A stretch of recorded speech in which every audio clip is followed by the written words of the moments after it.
My name is Ed Rode, and I'm a custom woodworker. I design and build bespoke furniture here at the Art Factory. I've been a woodworker my whole life, I mean, literally forever, but only professionally for about 12 years. I was a floor broker on the New York Stock Exchange for 25 years. The business evolved into something that simply wasn't fun anymore. I decided God wants us to get out of bed in the morning and have fun, like shits and giggles, fun. You know, like fun, laughter fun.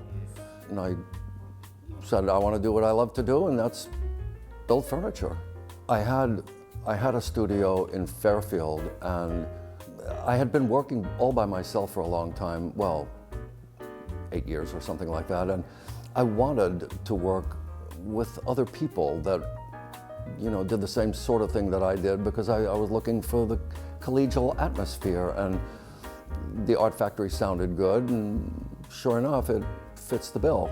I just like the vibes of the building. I mean, I like the history of it, you know, the fact that it was hydro-powered for ever and ever. I mean, you know, canals were routed out of the Passaic River into a big long slit that returned and back to the river, and all along there were factories driven by power. And I mean, even the history of the building really fascinates me. You know, I've said, like, okay, but what happens in the winter when that water freezes? And then they had these giant coal bunkers to power the factories. I mean, if you've been up on the 4th floor, you've seen these enormous steel wheels. Well, they had giant leather belts on them, driving smaller rods that had leather belts on them to each individual tool. And the tool user would engage a clutch, and that leather belt would tighten up, and bang, the tool would operate. And when he wanted to turn the tool off, he'd disengage the clutch. I mean, the whole thing is just really cool. I like the concept of the place.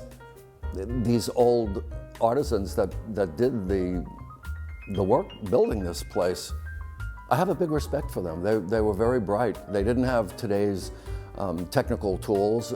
I mean, there are some hand-hewn beams in this place, for God's sake. The support structures are cables as big as your wrist. Somebody attached that with a wrench. You know, I mean, that's not hydraulics. That's just real, genuine ingenuity. I have a big respect for that kind of work. Yeah, and it inspires me too. I hope that one day skills like that are not completely and utterly lost. There's a couple maintenance guys that are just the salt of the earth, in my opinion. They're geniuses at keeping this place running. I mean, literally geniuses at mechanical and electrical and plumbing wise, and I don't know how they do it. I hope that the Art Factory never loses sight that, as its name implies, it should be a haven for artistic-minded people that not just think artistically, but actually do.